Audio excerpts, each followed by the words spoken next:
Assalamualaikum warahmatullahi wabarakatuh. Perkenalkan, nama saya Aulia dengan NIM 431180102229 dari kelas Etika dan Hukum Bisnis B206. Di sini saya akan menjelaskan materi tentang pengertian hukum bisnis. Pengertian hukum. Hukum adalah aspek terpenting dalam pelaksanaan atas rangkaian kekuasaan, kelembagaan.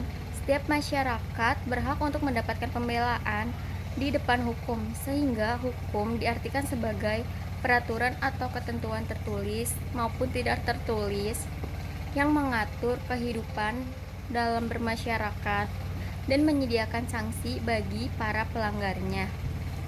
Tujuan hukum yaitu menciptakan ketertiban, kedamaian.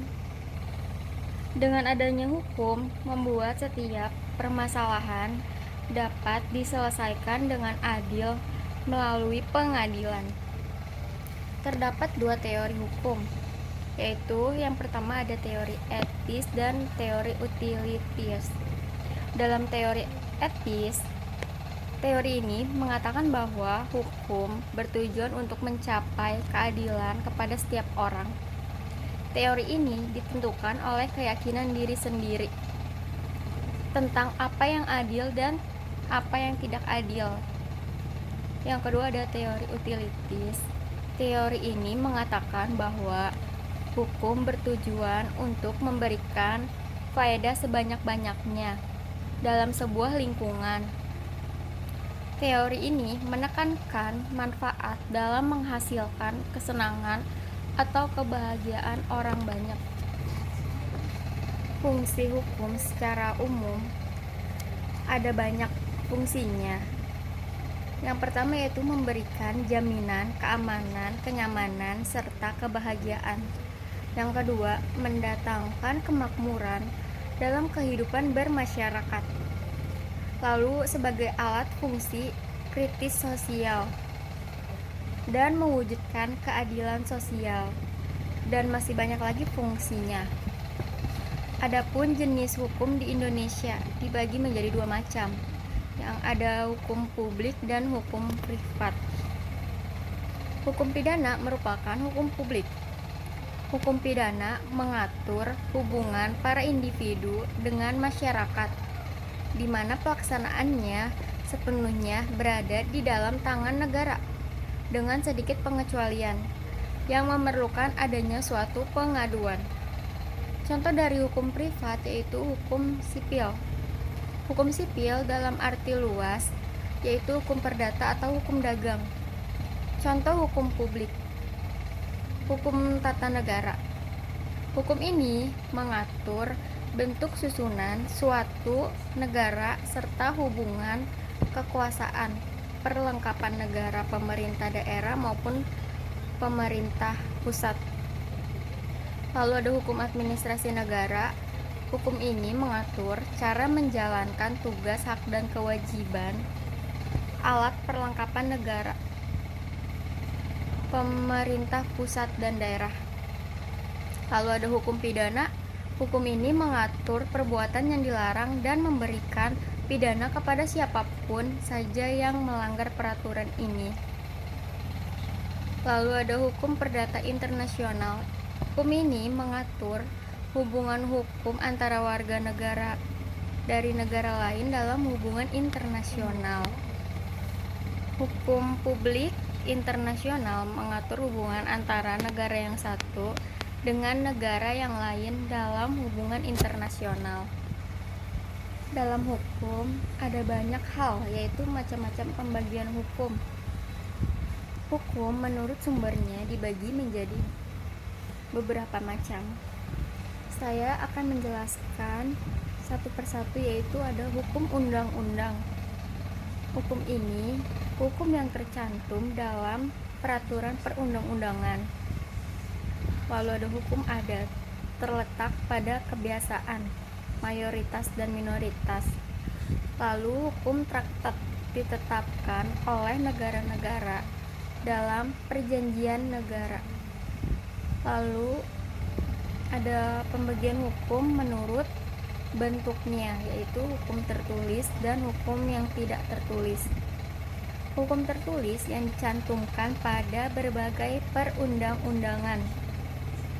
Hukum tidak tertulis berlakunya ditaati seperti suatu peraturan perundang-undangan.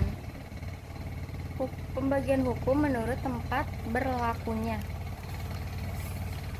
Yang pertama yaitu hukum nasional, hukum yang berlaku dalam suatu negara. Lalu yang kedua ada hukum internasional. Hukum internasional mengatur hubungan hukum dalam dunia pertukaran barang dan jasa maupun jual beli. Dalam hukum bisnis, itu pihak yang terlibat membutuhkan suatu yang lebih resmi.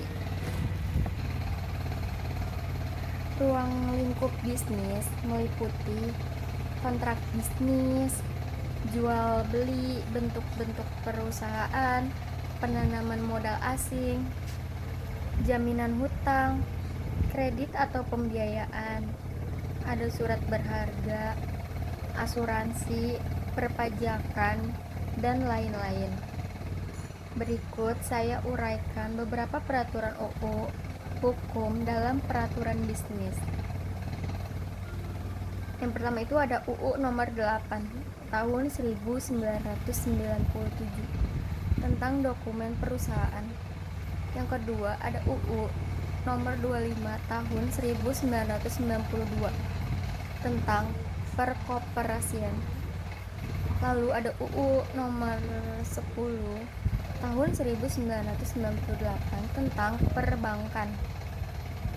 Lalu ada Undang-Undang nomor 30 tahun 2000 tentang rahasia dagang.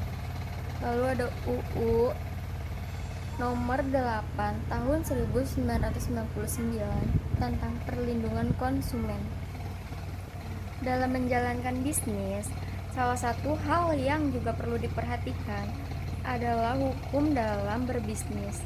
Saat ini bisnis online menjadi salah satu model bisnis yang paling umum dijalankan oleh banyak orang. Pasalnya, memulai bisnis online bisa dibilang jauh lebih mudah daripada bisnis offline. Pelaku bisnis tidak perlu mengeluarkan biaya besar untuk membeli toko atau menyewa gedung untuk memulai.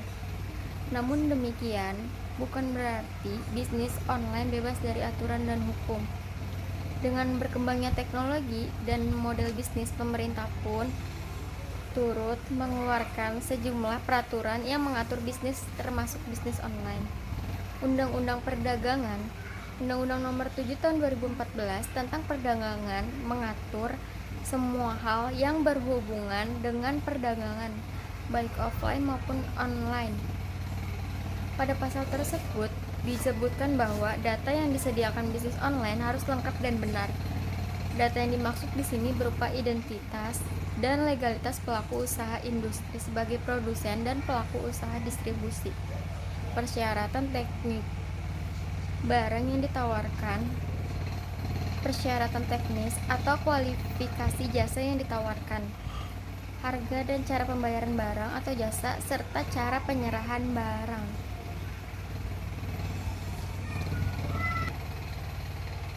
Selain hukum perdagangan, ada juga UU Perlindungan Konsumen yang mengatur hak dan kewajiban penjual dan pembeli. Penjual maupun pembeli bisnis online pun termasuk ke dalam peraturan ini.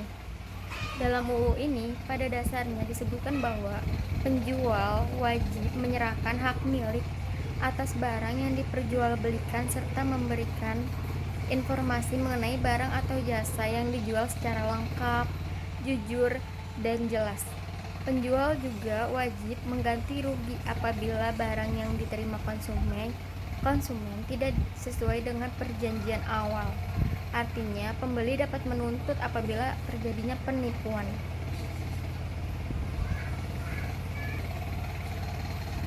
Itu saja pembahasan dari saya.